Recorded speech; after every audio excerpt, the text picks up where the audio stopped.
The red light above the office door was on again.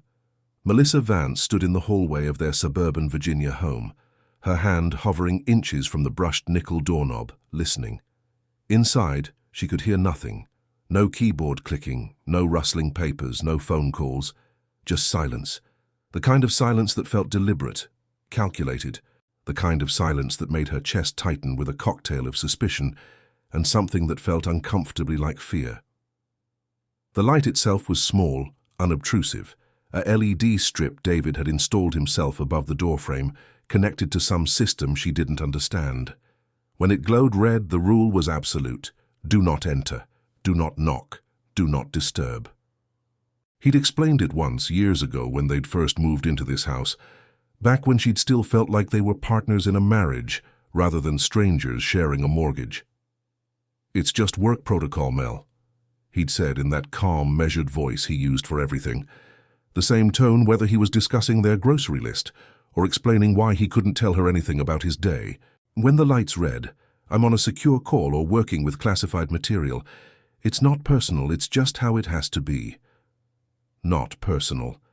That phrase had become the soundtrack of their marriage. She lowered her hand and stepped back from the door.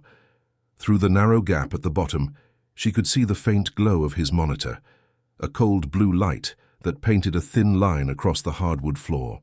How many hours had he spent in there this week? 20, 30? She'd stopped counting.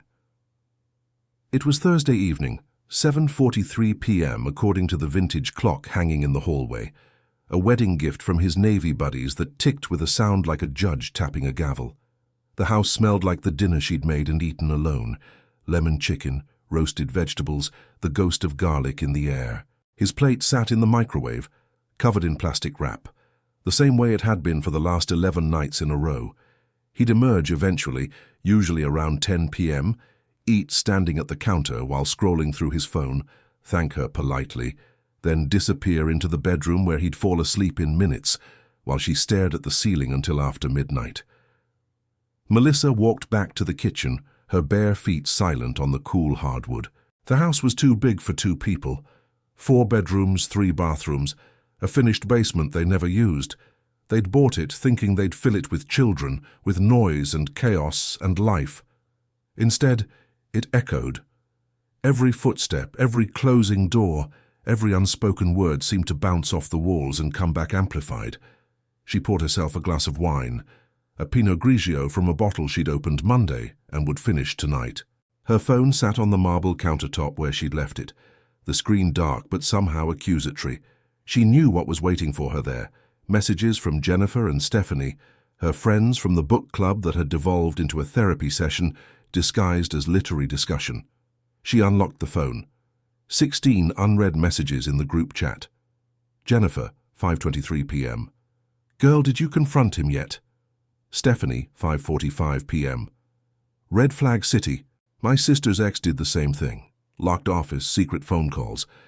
Turned out he had 3 credit cards she didn't know about, and a girlfriend in Bethesda."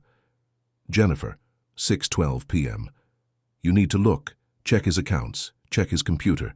You have a right to know." Stephanie, 6:58 p.m. "My cousin Jason could help. He's a tech consultant. He can clone a hard drive without leaving any trace. Get you proof before you confront him." Jennifer, 7:15 p.m. "Do not let him gaslight you. Trust your gut." Melissa set the phone down and took a long drink of wine. Her gut. What did her gut even tell her anymore?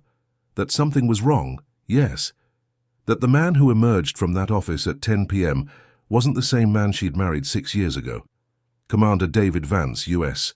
Navy Intelligence, retired 3 years ago to take a position as a Senior Defense Analyst for a company whose name he couldn't even tell her. Not wouldn't, couldn't. Every time she asked, he'd give her that same look, apologetic but firm. "It's need to know, Mel, and you don't need to know. It's not about trust. It's about the law." The law, national security, classified information. These words had become walls between them, brick by brick, until she felt like she was living with a stranger who wore her husband's face. She walked to the dining room window and looked out at their neighborhood. Perfectly manicured lawns, 2-car garages, basketball hoops in driveways. The Hendersons across the street were having a barbecue. She could see them through their kitchen window, laughing, drinking beer, their teenage kids running around the backyard. Normal. When was the last time she and David had felt normal? Her phone buzzed. Another message. Stephanie, 7:44 p.m. Jason says he can come by this weekend. Does David have a routine, like does he go to the gym or anything? Melissa's fingers hovered over the keyboard. This was crazy, wasn't it? Breaking into her husband's computer. But was it breaking in if it was in her own house, if they were married? What was she supposed to do, just trust that everything was fine while he locked himself away for 6 hours every night? She typed, "He runs Sunday mornings, every Sunday, 7 a.m. like clockwork. Gone for at least 90 minutes, send." The moment her finger hit the button, she felt something shift in her chest. Not relief exactly, more like free fall. That sensation when you step off a ledge and realize, too late, that you can't take it back. Stephanie, 7:45 p.m. Perfect. I'll have Jason come by at 7:15. He's fast. You'll have your answers. Jennifer, 7:46 p.m. Finally. You deserve the truth. Melissa locked her phone and set it face down on the counter. She finished her wine in one long swallow and poured another glass. Her hands were shaking slightly. Behind her, she heard the sound she'd been waiting for, the office door opening. She turned. David stood in the hallway, still wearing the grey suit he'd put on at 6 a.m., though he'd loosened his tie and rolled up his sleeves. At 54, he looked older than he had even a year ago. Deeper lines around his eyes, more grey in his dark hair, but he still moved with that military precision, every step economical, every gesture controlled. "Hey," he said. His voice was quiet, almost gentle. "Sorry. Long day." "They're all long days now," Melissa said before she could stop herself. Something flickered in his eyes. Guilt, maybe, or exhaustion, or both. "I know. This project," he trailed off, shaking his head. "I can't talk about it, but it's temporary. Another month, maybe 6 weeks. You said that 6 months ago." "I know."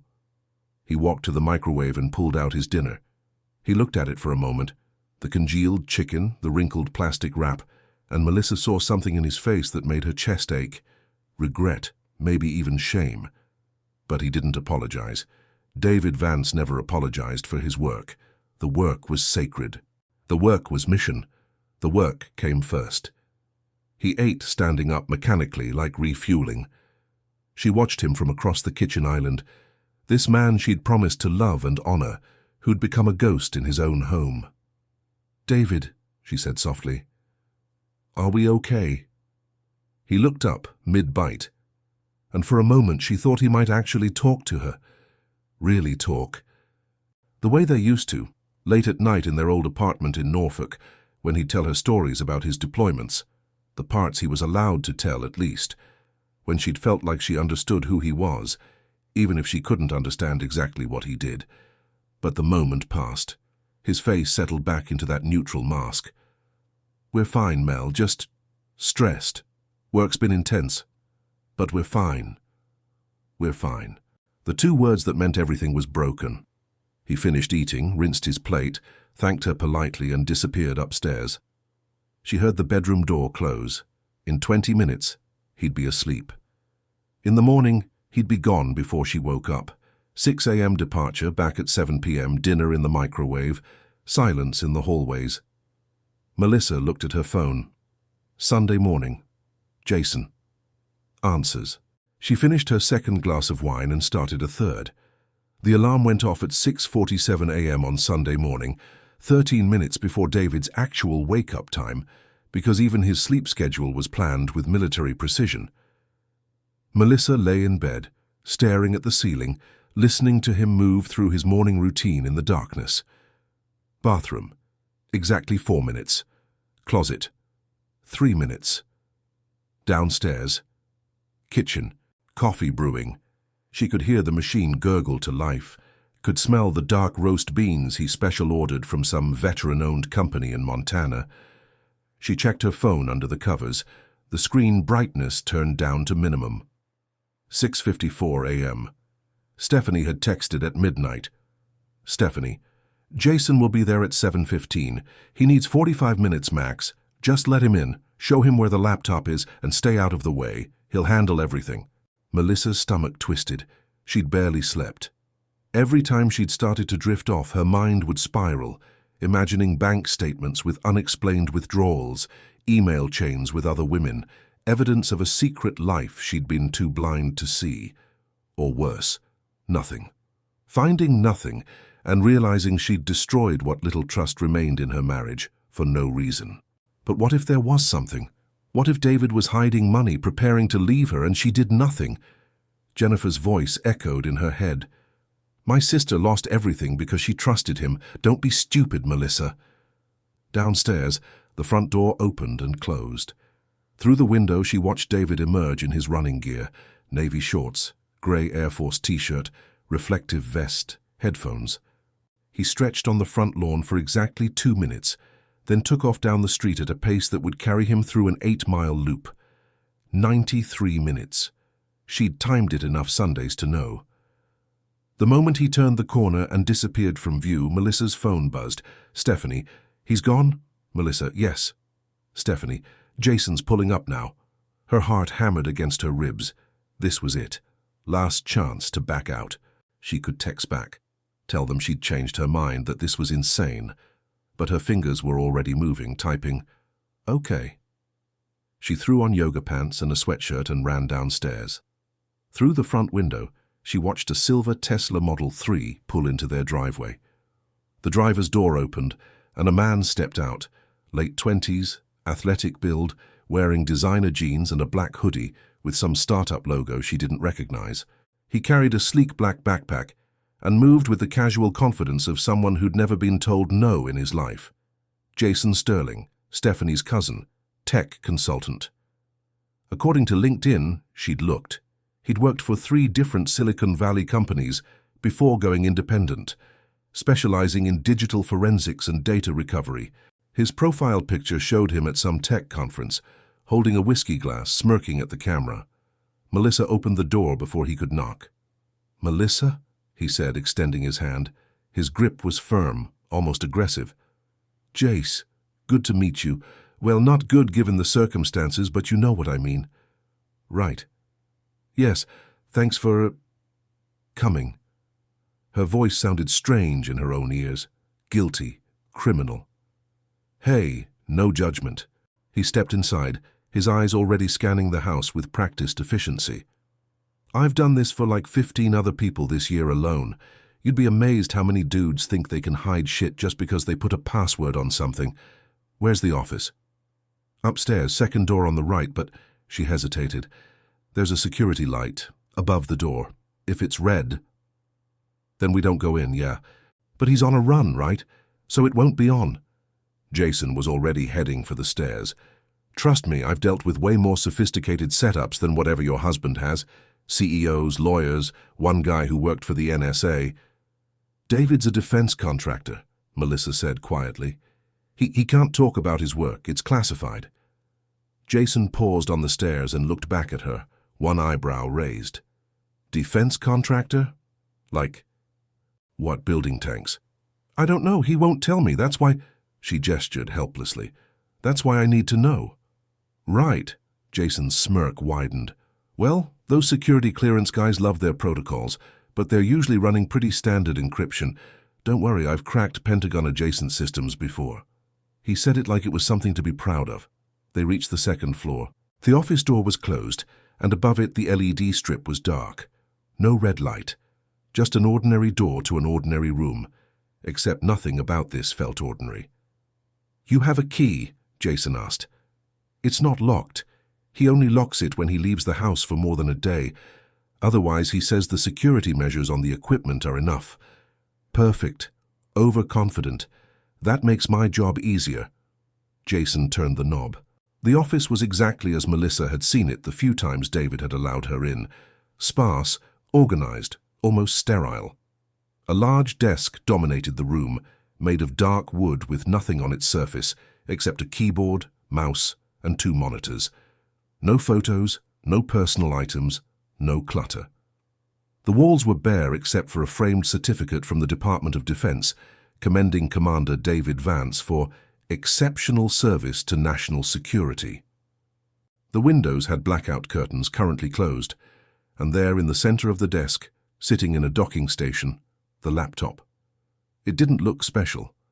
Black, matte finish, thicker than most modern laptops, with a small silver badge near the keyboard that read, "Property of U.S. Government. Unauthorized use is a federal crime." Melissa felt her stomach drop. Maybe this is a bad... Relax. Jason was already setting down his backpack, pulling out equipment. That's just scare tactic bullshit. Federal crime means nothing if you're his wife accessing family property. You have every legal right to see what's on his computer. Did she? Melissa wasn't sure. But Jason was already moving, sliding the laptop out of its docking station with practiced ease. He opened it. The screen came to life immediately. Not a login screen, but a black background with a single white prompt. Biometric authentication required place. Finger on sensor. Below it, a small rectangular sensor glowed faintly blue. Fingerprint lock. Jason nodded appreciatively. Okay, not bad for a government-issue machine. But here's the thing about biometric security. It's great against random people, but terrible against someone with physical access to the device. He reached into his backpack and pulled out what looked like a small external hard drive connected to a tangle of cables. This is a hardware cloning deck. Bypasses the OS entirely. Copies the drive sector by sector. The biometric lock doesn't mean shit if we're not trying to boot into Windows. He connected one cable to a port on the side of the laptop, then another. The cloning deck lit up with LEDs, green, blue, red, blinking in sequence. Melissa stood in the doorway, her hands clasped together so tightly her knuckles were white. How long will this take? Depends on the drive size and how encrypted it is. Could be 30 minutes, could be 2 hours. But don't worry. Your guy's doing his 8-mile run, right? We've got time. Jason pulled out his own laptop, a MacBook Pro covered in stickers from various tech companies, and connected it to the cloning deck. His fingers flew across the keyboard. On his screen, Melissa could see lines of code scrolling past, white text on black background. It meant nothing to her. Could have been anything. Could have been harmless diagnostic tools or something that would get them both arrested. Here we go, Jason muttered. Checking the file system. Okay, it's BitLocker encrypted, standard for government stuff. But the hardware clone doesn't care about encryption. We're copying the raw data, encryption and all. Once I've got a copy, I can work on cracking it later. Later? You thought I'd just hand you files you could open right now? Nah, encryption's a bitch. But I can crack it. Just needs time. A few days, maybe a week, depending on the key strength. You'll get your answers, Melissa, trust me. On his laptop screen, a progress bar appeared. Cloning drive, 2%, complete. Melissa looked at David's laptop. From the outside, nothing seemed different. No warnings, no alarms. Just a black government computer sitting on a desk connected to a stranger's equipment, its secrets being slowly copied byte by byte. How many times have you done this, she asked. Cloned a drive? Hundreds. Helped someone get dirt on their spouse? Jason shrugged. Maybe 24. You'd be shocked how many seemingly perfect marriages are built on lies. And you've never gotten in trouble? For what? This is all civil stuff, divorce cases. He's not a cop, right? Not FBI or anything? No, just a contractor for defense companies. Then we're fine. Worst case, he finds out you looked and gets pissed. But better to know than to be left in the dark, right? Jason glanced back at his screen. 4% complete. Man, this is a big drive. He's got like 2 terabytes on here. That's a lot of data for a work computer. Melissa wrapped her arms around herself. The office suddenly felt colder. She looked at the framed certificate on the wall. Exceptional service to national security. David had been so proud when he'd received that. She'd watched him open the letter at their kitchen table, had seen the rare smile that crossed his face. Jason, she said quietly, what if there's nothing on there? What if I'm wrong? He didn't look up from his laptop. Then you'll know for sure and you can stop wondering. Peace of mind either way. 7% complete. Peace of mind. Was that what this was? Or was it paranoia? Betrayal masquerading as self-protection. Her phone buzzed. Text from Jennifer. Jennifer, how's it going? Do you have proof yet? Melissa didn't respond. She couldn't. Her throat felt tight. On Jason's screen, 12% complete. This is going smooth, Jason said, leaning back in David's office chair. Sometimes you hit security measures that brick the device if they detect tampering. But this old government stuff? They rely too much on physical security and not enough on intrusion detection. Typical bureaucratic thinking. The words washed over her. Melissa checked her watch. 7:38 a.m. David had left at 6:57. He'd been gone 41 minutes. Still had at least 50 more minutes on his run. Plenty of time. 15% complete. Jason pulled out his phone and started scrolling through Instagram, one-handed, barely paying attention to the theft in progress. Because that's what this was, wasn't it? Theft. She was stealing her husband's data. The fact that they were married didn't change that. The fact that she suspected him of hiding things didn't justify it. But she couldn't stop now. Couldn't undo what was already 15% copied, 16%, 17%. You want coffee? Jason asked suddenly. This is going to take a while. Sure. Okay. Melissa fled downstairs, grateful for something to do with her hands. In the kitchen, she made coffee with shaking fingers, spilling grounds on the counter. Through the window, she could see the neighborhood waking up. The Hendersons leaving for church, Mrs. Patterson walking her golden retriever, a kid riding by on a bicycle. Normal Sunday morning activities, while she was upstairs violating federal property. She brought Jason his coffee. He'd moved on to Twitter now, barely glancing at the progress bar that read, 31% complete. Thanks. You okay? You look pale. I'm fine. Look, I get it. This part always feels wrong. But trust me, once you see what's on there, assuming there is something, you'll be glad you did this. 34% complete. Melissa's phone buzzed again. This time a different number. Unknown. She answered without thinking. Hello? Heavy breathing. Footsteps. Outdoor sounds. Then David's voice, slightly winded. Hey, Mel. Quick question. Did I leave my protein shaker on the counter? I thought I packed it, but it's not in my bag. Her blood turned to ice. Your... What? My shaker bottle. The blue one. I thought I grabbed it this morning, but...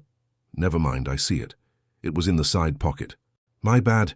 Sorry to bother you. I'll be home in about 45. Okay, she managed. Okay, see you then. He hung up. 45 minutes. She looked at the progress bar. 37% complete. Jason, she said urgently. He's coming back. 45 minutes. Jason looked up, unconcerned. Chill. We're more than a third done. It's exponential. The speed picks up as it goes. We'll be done in 30. Tops. He turned back to his phone. But Melissa couldn't breathe. 45 minutes. What if David came back early? What if he forgot something else? What if he walked into his office and found a stranger with cables running out of his classified laptop? 42% complete. 45% complete. 48% complete. The percentages crawled by. Each one felt like an hour. Melissa paced in the hallway, checking her watch every 30 seconds. 7:52 a.m. 8:01 a.m. 8:09 a.m. 61% complete. See? Jason called out. Told you it speeds up. We're golden. But Melissa felt anything but golden. She felt sick. She felt like she'd crossed a line she could never uncross. Even if she stopped it now, even if she grabbed the cables and ripped them out, the damage was done. She'd chosen suspicion over trust. She'd chosen invasion over faith. 73% complete, 8:17 a.m. David had been gone for 80 minutes. Usually took him 93. But what if today he ran faster? What if he cut it short? 82% complete. Almost there, Jason said cheerfully. You're gonna want to see this, by the way. The file structure is nuts, like military-grade organization. Folders within folders within folders. Whatever he's working on, it's serious shit. I don't care about his work, Melissa said. I just need to know if he's hiding money, cheating, Whatever. Yeah, I got it, don't worry. If it's there, we'll find it. 91% complete, 94% complete, 97% complete. Melissa heard something. A sound from outside. An engine? No, just a neighbor's car passing by. She exhaled. 99% complete. And done! Jason unplugged the cables, closed the laptop, placed it exactly where it had been in the docking station.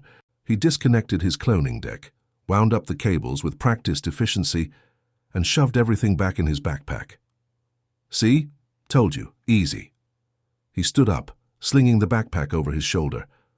I'll start working on the encryption tonight.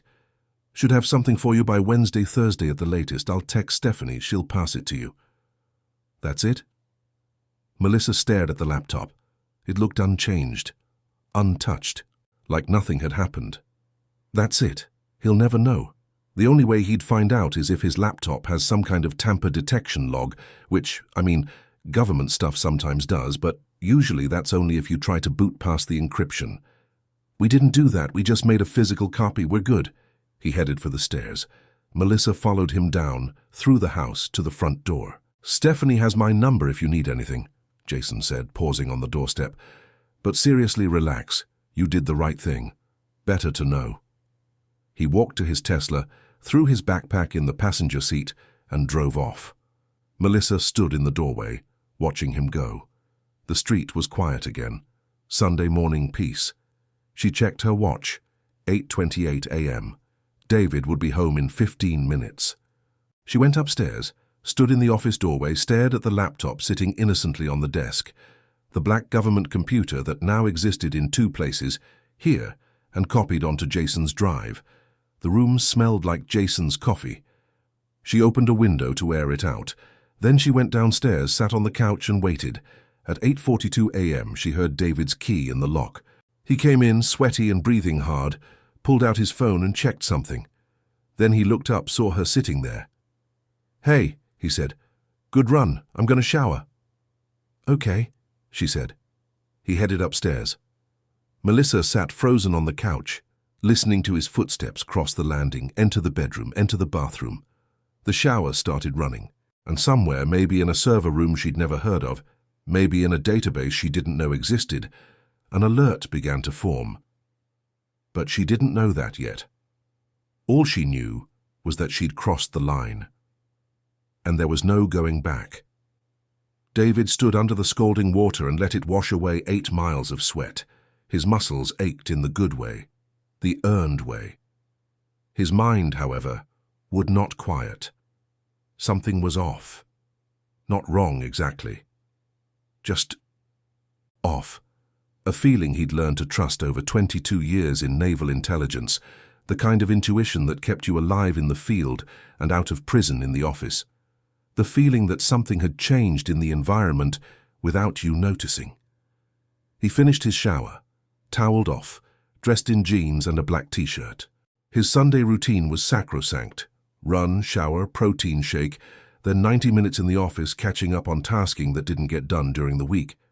Then lunch with Melissa, or at least that had been the routine before everything between them had gotten so cold.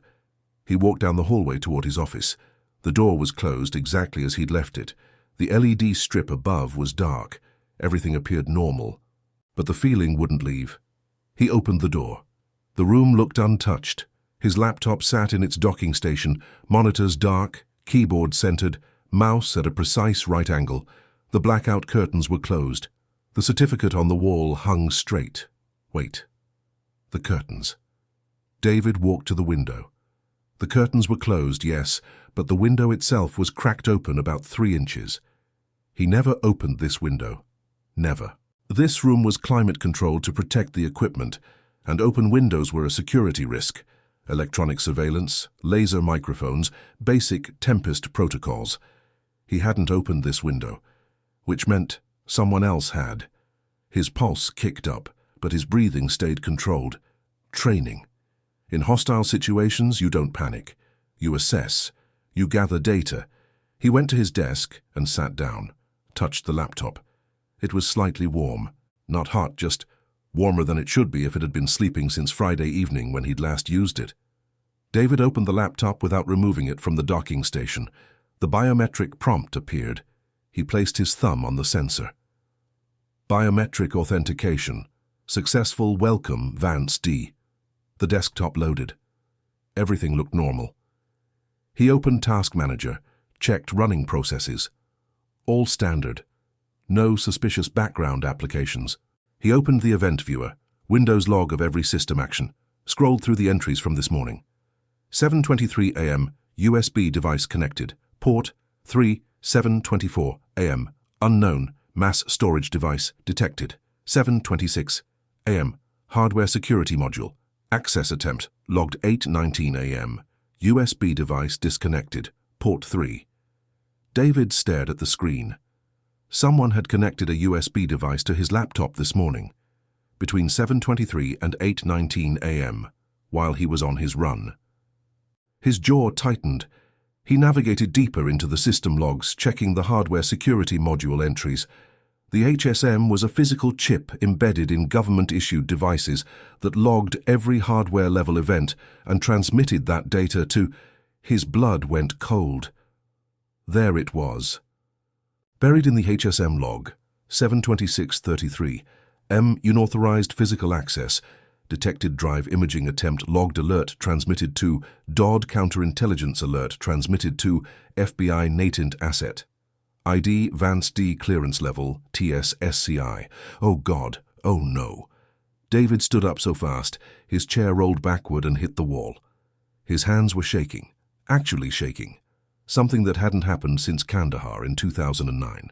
Someone had tried to clone his laptop. The HSM had detected it, and the system had automatically sent an alert to the Department of Defense Counterintelligence and FBI National Intelligence Division. Those alerts went to fusion centers, staffed 24/7. They went to analysts whose entire job was to identify potential security breaches. They went to people who didn't ask questions first and didn't accept excuses later, and those people would respond, not with a phone call, not with an email, with a tactical team. David checked his watch, 8:47 a.m. The imaging attempt had been detected at 7:26, that was 81 minutes ago. Response time for a TS-SCI breach in the DC metro area was typically 60 to 90 minutes, depending on traffic and team availability, which meant they could be here He heard it. The sound of vehicles, multiple vehicles, heavy ones, moving fast. David walked to the window and pulled back the blackout curtain just enough to see the street. 3 black Chevy Suburbans, 2 black Ford Explorers, all with government plates, all converging on his house. Behind them, incredibly, he could hear the distinctive whop-whop-whop of a helicopter. "Melissa!" he shouted.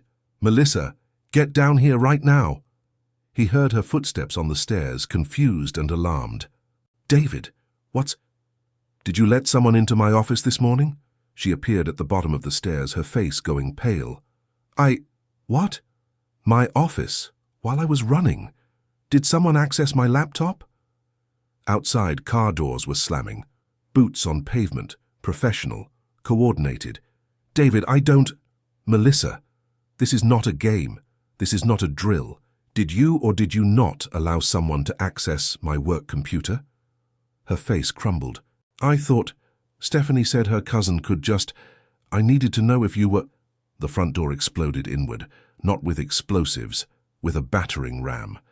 The deadbolt tore through the frame with a sound like a gunshot. The door swung open, and men in tactical gear poured into the house like water through a break in a dam. "Federal agents, hands where we can see them. FBI, get on the ground. Down, down, down." They were everywhere. Black body armor, helmets, rifles, patches on their chests reading FBI, NCIS, DOD police. 8 of them, 10, 12. David lost count. They moved with terrifying efficiency, clearing rooms, checking corners, covering angles. One of them grabbed Melissa by the arm and forced her to her knees.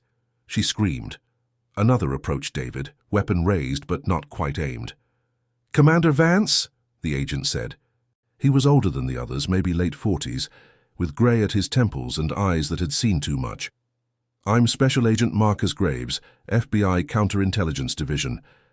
I need you to put your hands on your head and turn around slowly." David complied. His mind was racing, but his body moved with the mechanical precision of someone who'd been through these drills 100 times. Hands on head. Turn slowly. No sudden movements. "I'm aware of the breach," David said calmly. "I discovered it approximately 5 minutes ago. I was about to report it." "We'll discuss that." Graves nodded to another agent, who approached David with flex cuffs. "Right now, I need you to comply with federal agents executing a search warrant for these premises." "I understand. I'm cooperating fully." David felt the plastic cuffs tighten around his wrists, not painfully, but firm, inescapable. Across the room, Melissa was sobbing. I have proof. He's been hiding things. I have it on a hard drive." Every agent in the room turned to look at her. Agent Graves walked over slowly. "Ma'am, did you just say you have a hard drive?" "Yes, I have evidence.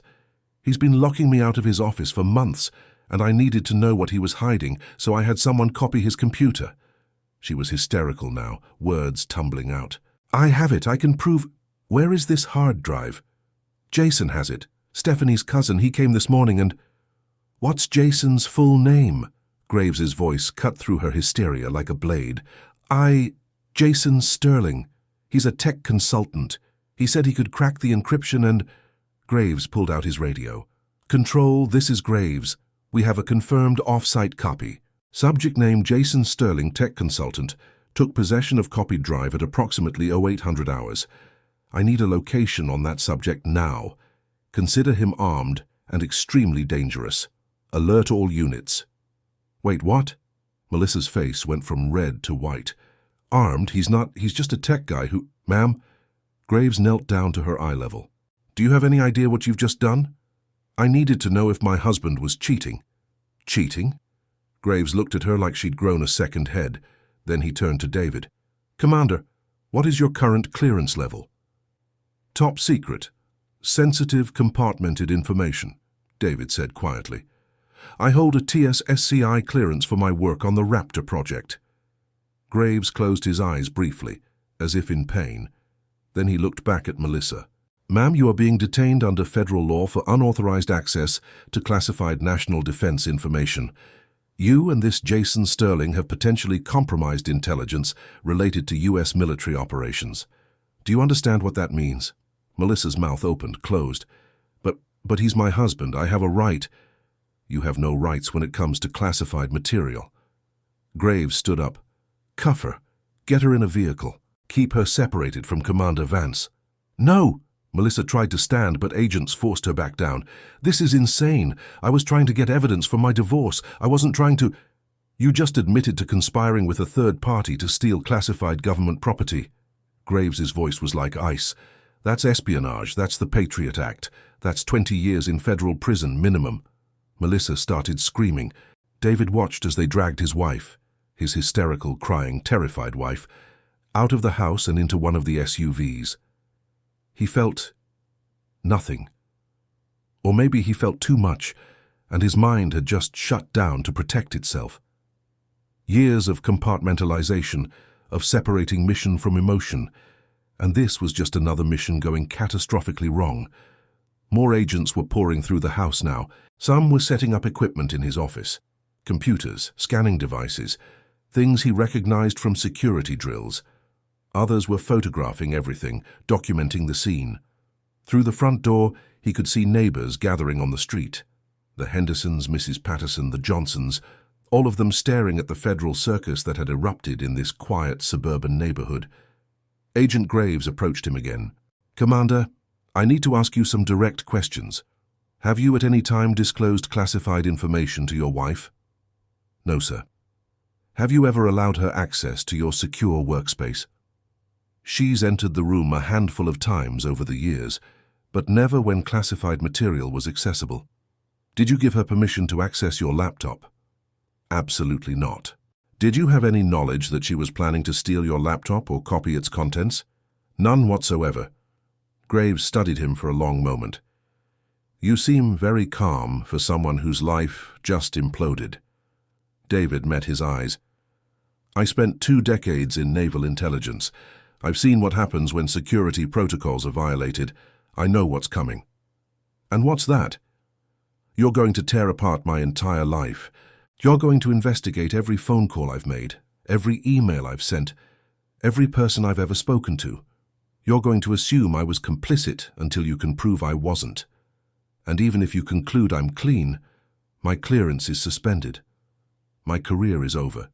My marriage is over. Everything I've built is over. Graves didn't deny any of it.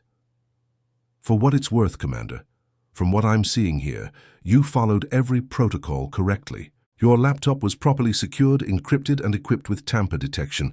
You reported the breach the moment you discovered it. This was not your failure. Tell that to my career. I will, in my report. Graves nodded to the agent, holding David's arms. Take the cuffs off, he's not under arrest. The flex cuffs were cut away. David rubbed his wrists, feeling circulation return. However, Graves continued, you are required to remain on site while we complete our search, and I need you to come to the field office downtown for a full debriefing. We have a lot of questions about the Raptor project and what might have been compromised. I understand. Can I ask you something, Commander, off the record? David nodded. Your wife, did she really think you were cheating? That this was about an affair? A bitter sound escaped David's throat. Not quite a laugh. I locked myself in my office for 6 hours a day, refused to tell her anything about my work. Came home exhausted and distant every night. From her perspective? He shook his head. She thought she was protecting herself from a cheater. She had no idea she was triggering a national security incident. Do you think she understands that now? David looked out at the SUV where Melissa sat, visible through the tinted window, her face buried in her hands. I don't think she understands anything right now. Graves's radio crackled. Control to Graves. We have a location on Jason Sterling, Alexandria address, tactical team en route. Copy that. When you secure him, bring him to the same facility as the wife. I want them kept separate until we've done initial interrogations. Graves looked at David. Your wife said this guy is a tech consultant? Apparently. I've never met him. Well, he's about to have a very bad day. Attempting to decrypt classified material is a federal offense even if he doesn't succeed. And if he shared that drive with anyone, or if he uploaded it to cloud storage, Graves trailed off. Let's just hope he's not that stupid. For his sake, David said quietly. I hope so too. Agent Graves gestured toward one of the SUVs. Come on, Commander. Let's get you downtown. We've got a long day ahead of us. David took one last look at his house, at the destroyed front door, at the agents swarming through his home office, at the neighbors filming everything on their phones, at the life he'd carefully built, crumbling to dust. Then he got in the SUV and let them take him away. The room had no windows. Melissa had been sitting in this chair for 3 hours, or maybe it was 4, she'd lost track, staring at grey walls that seemed to absorb sound rather than reflect it. The table in front of her was bolted to the floor. The chair she sat in was bolted to the floor. There was a camera in the corner, a small black dome, watching her with an unblinking electronic eye. She'd asked for a lawyer 17 times. They kept saying soon and then leaving her alone. The door was steel. When it closed, it made a sound like a bank vault ceiling. She'd tried the handle once, just to see. Locked from the outside. Of course, her phone was gone, her purse was gone. They'd taken her jewelry, her watch, even her wedding ring. She wore what she'd been wearing when they arrested her, yoga pants and a sweatshirt, but they'd taken her shoes. Her feet were bare on the cold linoleum floor. The fluorescent lights hummed at a frequency that made her teeth ache. This wasn't a police station. She knew that much. Police stations had desks and officers and other people being processed. This place was different. The men who'd brought her here wore suits and earpieces. The building itself was unmarked, a concrete structure somewhere in Northern Virginia. She'd tried to look out the SUV windows during the drive, but the glass was so heavily tinted she could barely see. When they'd processed her, the female agent who'd taken her fingerprints had been professional but cold. No small talk, no explanations, just look at the camera, turn to the right, turn to the left, open your mouth, lift your tongue, like she was a terrorist. I'm not a terrorist, Melissa thought frantically. I was trying to see if my husband was cheating. That's not terrorism. That's not a crime. I was trying to protect myself. The door opened. Agent Graves entered, carrying a manila folder and a laptop. He set both on the table and sat down across from her. His grey suit was impeccable. His expression was carved from stone. "Mrs. Vance," he said, "let's begin." "I want a lawyer," Melissa said immediately. "I've been asking for a lawyer for hours and you keep—" "You're not entitled to a lawyer yet." "That's not true. I know my rights. Miranda rights.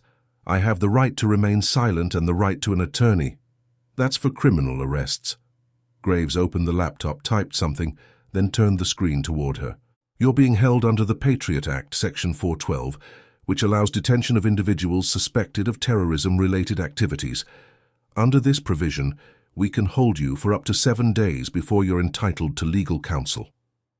The words hit her like a slap. "Terrorism? I'm not a—" "This is insane. I was trying to find out if my husband was having an affair. By stealing classified national defense information. I didn't steal anything. I had someone look at my husband's computer. That's not—" Graves opened the manila folder and removed a photograph.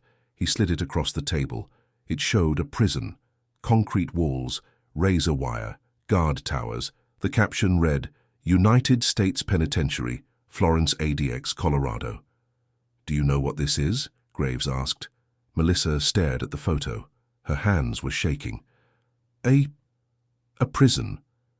ADX Florence, also called the Alcatraz of the Rockies. It's a supermax facility where we house terrorists, spies, and individuals who've committed crimes against national security. He removed another photo. This one showed a cell, a concrete box barely larger than a bathroom, with a narrow bed, a toilet, and nothing else. 23 hours a day in solitary confinement. 1 hour of recreation in a slightly larger concrete box. No human contact except through a slot in the door. Some inmates have been there for 20 years. Melissa's vision swam. "Why are you showing me this?" "Because that's where people go when they're convicted under the Espionage Act." Graves removed another document, this one covered in dense legal text. Title 18, U.S. Code, Section 793. Gathering, transmitting, or losing defense information. You gathered classified defense information by having Jason Sterling clone your husband's laptop. That's a federal felony. Minimum sentence, 10 years. Maximum sentence, life imprisonment. I didn't know it was classified. I thought it was just his work files. The laptop has a label on it that reads property of U.S. government. Unauthorized use is a federal crime. You saw that label, didn't you? Melissa's mouth opened, closed. She had seen it. When Jason had pulled the laptop from its docking station, she'd seen the silver badge, the warning. I thought that was just... I didn't think it meant... You didn't think. Graves's voice was flat. You saw a warning label from the United States government, and you chose to ignore it, because you were convinced your husband was cheating on you. He was hiding things from me. He was protecting classified information. That's his job. That's what his security clearance requires him to do. Graves leaned forward. Let me explain something to you, Mrs. Vance. Your husband holds a SCI Clearance for work on something called the Raptor Project. Do you know what that project involves? Melissa shook her head. Neither do I, and I'm a senior FBI agent with top-secret clearance. Because it's sensitive compartmented information, which means it's so classified that even most government officials aren't allowed to know about it. But I can tell you what we think might have been on that laptop, based on your husband's work profile. He removed another photo. This one showed a sleek, dark aircraft that looked like something from a science fiction movie. Advanced stealth drone technology, capable of penetrating enemy air defense systems undetected, used for intelligence gathering and precision strikes in hostile territory. He removed another photo. Satellite positioning data for U.S. intelligence assets overseas. If this data fell into the wrong hands, it could compromise ongoing operations and endanger the lives of American personnel. Another photo. Encryption protocols for secure military communications. If cracked, these could allow adversaries to intercept and decode sensitive transmissions. He stacked the photos in front of her. This is what you gave to Jason Sterling when you had him clone that laptop. Not evidence of an affair, Not hidden bank accounts, national security data that could get people killed. Melissa couldn't breathe. The room was spinning. But I didn't... Jason said he would just... I didn't know. Ignorance is not a defense in national security cases. Graves pulled out another document. This is the statement Jason Sterling gave us approximately 90 minutes ago. Would you like to hear what he said? Yes. Graves read from the document, his voice clinical. Melissa Vance contacted me through her friend Stephanie and asked if I could clone her husband's laptop to find evidence of infidelity or hidden assets. I agreed to do this for a fee of $5,000. I went to her residence on Sunday morning at approximately 07:15 hours and used hardware cloning equipment to copy the contents of the laptop. The process took approximately 1 hour. After completing the clone, I returned home and uploaded the drive image to my secure cloud storage for later decryption attempts. Melissa felt the blood drain from her face. He uploaded it? To the cloud? To a commercial cloud storage service owned by a company with servers in 12 different countries, including Russia and China. Graves closed the document. Do you understand what that means? Classified U.S. military data is now sitting on servers that could potentially be accessed by foreign intelligence services. This isn't just a theft anymore. This is a data breach that could compromise national security operations. But I didn't tell him to upload it. I didn't know he was going to... You hired him to steal classified data. What he did with it afterward is part of the conspiracy. Graves's eyes were hard. Under federal law, you're responsible for the foreseeable consequences of your actions. And it's entirely foreseeable that a tech consultant making an illegal copy of data would store it electronically. Melissa put her head in her hands. This couldn't be happening. This was supposed to be simple. She was supposed to find proof that David was hiding money or seeing someone else. She was supposed to protect herself in the divorce. Instead, she'd... How much time? She whispered. How much prison time am I facing? Graves consulted his laptop. Under current sentencing guidelines, given the nature of the material, the unauthorized access, and the fact that the data was uploaded to unsecured cloud storage, we're looking at 15 to 25 years. Federal prison, no parole. 25 years. Melissa was 38 years old. She'd be in her 60s when she got out. Her life, her entire life, would be gone. Devoured by concrete walls and razor wire because she'd been too paranoid, too convinced, too willing to listen to Jennifer and Stephanie telling her that her husband was hiding things. I want to see David, she said suddenly. I need to talk to him. He can explain that I didn't mean... Commander Vance has already given his statement. But he knows me. He knows I would never try to hurt national security or steal secrets, or I was just scared he was leaving me. Graves studied her for a long moment. Then he stood up. Wait here. He left, taking his laptop and folder with him. The steel door sealed shut with that terrible vault sound. Melissa sat alone in the grey room and felt the full weight of what she'd done. This time, 2 agents escorted her down a hallway. Grey walls, grey doors, no windows, to another room. This one was divided by a thick panel of glass. On one side was a chair, bolted down like everything else. On the other side, David. He sat in a matching chair wearing his same clothes from this morning, jeans and a black t-shirt, but he looked different somehow, older, more tired. Or maybe it was just that she was seeing him clearly for the first time in months, without the filter of suspicion and resentment. There was a phone on her side of the glass. She picked it up. On his side, he did the same. For a moment, neither of them spoke. David, she finally said, her voice breaking. I'm so sorry. I didn't know. I thought you were... cheating. His voice through the phone was flat, emotionless. I know what you thought. I was scared. You were always locked in that office and you wouldn't tell me anything, and my friend said... Your friends don't have security clearances. David's eyes were cold, colder than she'd ever seen them. Your friends don't understand what it means to have access to information that could cost lives if it's compromised. Your friends convinced you to commit espionage because they watched too many true crime documentaries and thought every husband with a home office is hiding something. I know I messed up, but if you tell them I didn't mean to... It doesn't matter what you meant to do, Melissa. It matters what you did. He leaned forward slightly. Do you remember when we first got married, I sat you down and explained my work? I told you I couldn't talk about it. I told you the office was off limits. I told you that there were rules I had to follow, and breaking those rules wasn't just losing a job, it was federal prison. She nodded, tears streaming down her face. I remember. And you agreed. You said you understood. You said you trusted me. His voice didn't rise, but there was something razor-sharp beneath the calm. I spent 6 years keeping my work separate from our home life. I never brought classified material to our bedroom. I never discussed missions at the dinner table. I locked my office and encrypted my laptop, and installed tamper detection specifically to protect you. Because if there was ever a breach, if I ever failed to secure my equipment, the investigation would tear through everyone in my life, including you. I didn't know that. You should have. David's jaw tightened. I tried to protect you, Melissa. I kept my secrets to keep you safe, and you broke the seal anyway. What's going to happen to me? She whispered.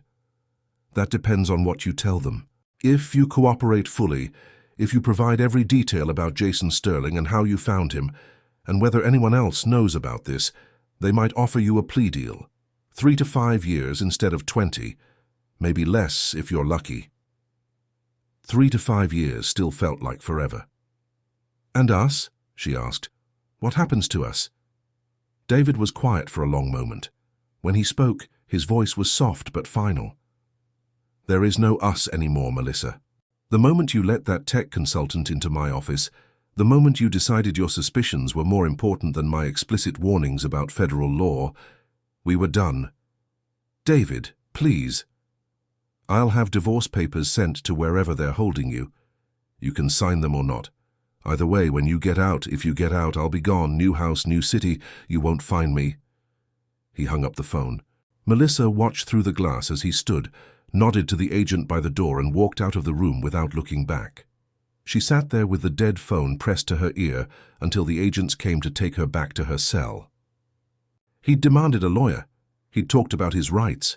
He'd tried to explain that he was just doing a favor for a friend's cousin, that he had no idea the data was classified.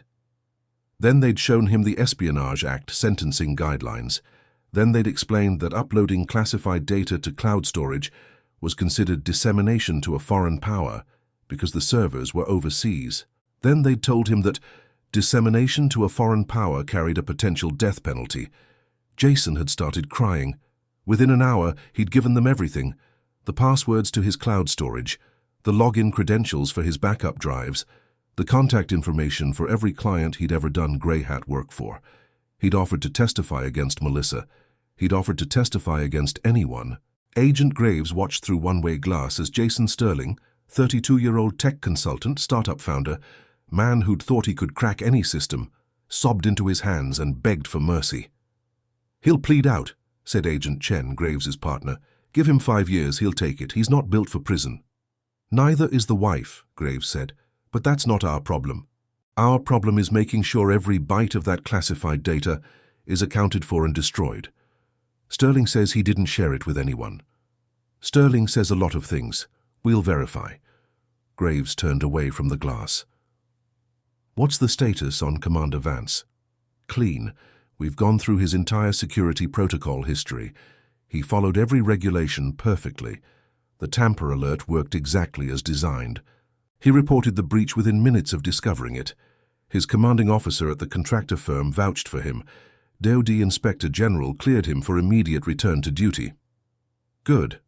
Graves allowed himself the smallest hint of relief. At least someone in this mess knew what they were doing. What about the wife? Think she'll take a plea? If she's smart.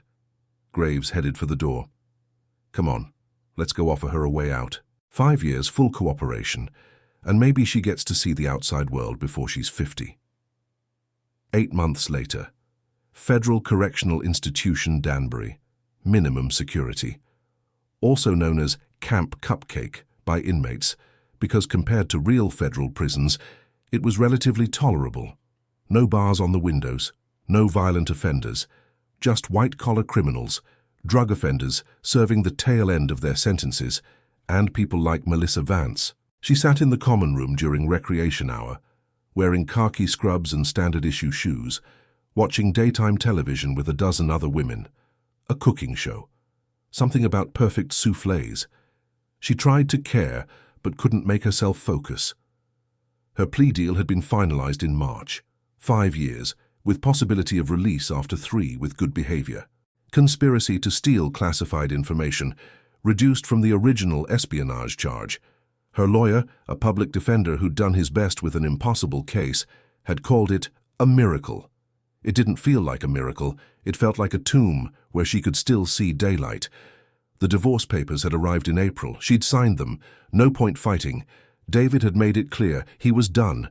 The marriage was over. By the time she got out, he'd have rebuilt his entire life somewhere she'd never find him. Her friends, Jennifer and Stephanie, had stopped visiting after the 2nd month. Too awkward. Too much guilt. Jennifer had sent one letter apologizing, saying she'd never thought it would go this far. Melissa had thrown it away without reading past the first paragraph. In here, time moved strangely. Days were long. Wake at 6 a.m., work detail at 7 a.m., meals at rigid intervals, lights out at 10 p.m. But weeks blurred together. It was August now. She'd been here 5 months, and it felt like 5 years. She had a job in the prison library, shelving books and helping other inmates with GED preparation. It was better than laundry or kitchen work, and it kept her mind occupied. Sometimes she'd read the legal books, trying to understand how she'd ended up here. The Espionage Act, the Patriot Act, Title 18, Section 793. The words all meant the same thing. She'd crossed a line she hadn't even known existed, and there was no crossing back. Vance, one of the guards called. Visitor. Melissa looked up, surprised. She wasn't expecting anyone. Her parents had come once, had left crying and hadn't returned. Who? She followed the guard to the visiting room, a space with plastic tables and chairs, vending machines against one wall, everything painted the same institutional beige. And there, sitting at a corner table, was someone she didn't recognize at first. Then she did. Agent Graves. He stood when she approached, gestured to the chair across from him. Mrs. Vance, thank you for seeing me. Did I have a choice? Her voice came out bitter. She hadn't meant it to, but these days everything came out bitter. No, Graves's expression was neutral, but I appreciate your cooperation nonetheless. Please sit. She sat. If this is about Jason Sterling's trial, I already said I'd testify if needed. Sterling took a plea deal last month, 8 years, federal prison, no trial needed. Your testimony wasn't required. Graves folded his hands on the table. I'm here for a different reason. I wanted to give you an update on the investigation's conclusion. Okay. We recovered all copies of the classified data, Sterling's cloud storage, his backup drives, his work computer. Everything has been forensically wiped and verified clean. No foreign intelligence services accessed the data. No permanent damage to national security operations. He paused. You got lucky, Mrs. Vance. Very lucky. If that data had been compromised, if hostile actors had gained access, we'd be having a very different conversation right now. Melissa said nothing. What was there to say? She'd gotten lucky. She'd committed a federal crime and gotten lucky that it wasn't worse. There's something else, Graves continued. Your ex-husband wanted me to pass along a message. Her heart clenched. David? He asked me to tell you that he's relocated. New city, new project, new clearance level. He also wanted me to make sure you understood something. Graves's voice softened slightly. Not much, but enough to be noticeable. He said to tell you that he never cheated. There was never another woman. There were no hidden bank accounts. Everything he did, every closed door and locked office and refusal to talk about work, it was all exactly what he said it was. Just work. Just classified work that he legally could not discuss. The words hit her like bullets. He wanted you to know, Graves said quietly, that you destroyed your marriage over a threat that never existed. Melissa felt tears burning in her eyes, but refused to let them fall. Not here, not in front of this FBI agent who'd helped put her in prison. Why are you telling me this? Because I've worked counterintelligence for 19 years, Mrs. Vance. I've seen a lot of breaches. Some are foreign spies, some are disgruntled employees trying to make money, and some, he gestured around the visiting room, some are people like you who didn't understand what they were dealing with and made catastrophic mistakes. He stood to leave, then paused. For what it's worth, your ex-husband spoke well of you during the investigation. He said you were a good person who made a terrible decision. He harbors no ill will, he just wants to move on. That's good, Melissa managed. That's good. Graves walked away, his footsteps echoing on the linoleum. Melissa sat at the plastic table and stared at nothing for a long time. The badge reader beeped twice, a pleasant electronic chirp, and the heavy door unlocked with a pneumatic hiss. David Vance swiped his keycard through the reader, placed his hand on the biometric scanner, and waited. Vance David. Clearance level TS SCI access granted, green light. The door to the sensitive compartmented information facility swung open. David stepped through into the anteroom, where another guard, this one armed, checked his badge a second time. Routine security. The kind of security that had saved his career. "Morning, Commander," the guard said. "Morning, Sergeant." Through another door. Another badge scan. Another biometric reader. The SIF proper was a windowless space, climate-controlled and electromagnetically shielded. No signals in or out. No phones, no smartwatches, no devices that weren't government-approved and air-gapped from any external network. Inside, a dozen analysts worked at secure terminals, their faces lit by the glow of classified data. David walked to his desk, a clean workspace with 2 monitors, an encrypted keyboard, and absolutely nothing personal. No photos, no mementos, no indication that a human being worked here. He logged in. The system ran its authentication protocols, password, fingerprint, retinal scan, triple verification, every login logged and reviewed, every keystroke monitored, every file access tracked. This was his world now, a world of need-to-know and compartmentalized information, a world where trust was verified and verified again, a world where loose lips didn't just sink ships, they ended careers, destroyed lives, and cost people their freedom. David opened the file for his current project. Classified, eyes only. Details he would never share with anyone who didn't have the same clearance and the same need. He'd been cleared of any wrongdoing 16 months ago. The investigation had concluded that he'd followed every protocol correctly, that his security measures had worked exactly as designed, that the breach had been entirely his ex-wife's doing. He'd been commended, actually, for his exemplary adherence to security procedures. His clearance had been reinstated within 6 weeks. His life had been rebuilt within 6 months. New city, Denver now, working out of a secure facility in Aurora. New apartment, bare and functional. New project, even more classified than the last one. New routine, wake up, run, work 12 hours in the skiff, go home, sleep, repeat. No relationships, no complications, no vulnerabilities. He'd learned his lesson. There was a knock on the doorframe of his cubicle. David looked up to see his supervisor, Colonel Patricia Wade, holding a folder marked with red diagonal stripes. Classified. "Commander, got a new tasking for you. Orbital surveillance platform, high priority. Going to need your crypto expertise." "Yes, ma'am." David took the folder. "How are you settling in?" Wade asked. "Denver treating you okay?" "Fine, ma'am. No complaints." "Good. And, look, I know the last assignment ended badly. Your personal situation. If you need to talk to anyone..." "I'm fine, Colonel. Appreciate the concern." David's voice was professional, neutral, closing off the conversation before it could go anywhere uncomfortable. Wade recognized the boundary and respected it. "All right. Brief on the new tasking is at 1400 hours. Be there." "Yes, ma'am." She left.